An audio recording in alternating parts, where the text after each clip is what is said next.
Utilities are worried about large loads.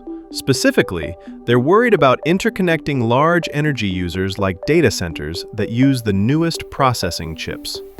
And with good reason. These chips, which we need to train AI and large language models like ChatGPT, use a lot of energy. A lot. One data center might use the same amount of energy as a small city. The obvious question with interconnecting all these massive consumers of energy is whether we can even power them. But there's another problem. What happens when these loads trip offline, disappearing from the grid?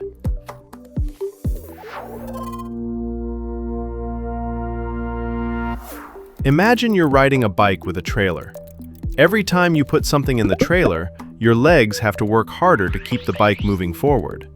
If you put a lot of weight in all at once, rather than gradually, your legs have to work much harder, much more quickly. A bad combination. The load is too heavy, and your legs can't catch up. Everything falls over. Catastrophic failure number 1. The same goes for the grid. If you suddenly add a large load without adding more generation, the frequency will drop to critical levels. To keep from failing, the grid might resort to load shedding. Someone, or something, is getting kicked off the trailer for a little while until the legs powering the pedals can keep up. Now imagine the opposite problem. You're pedaling a bike, towing a trailer filled with cinder blocks. Your legs are working at full capacity. And then most of the cinder blocks disappear. All of that weight you were just carrying is gone.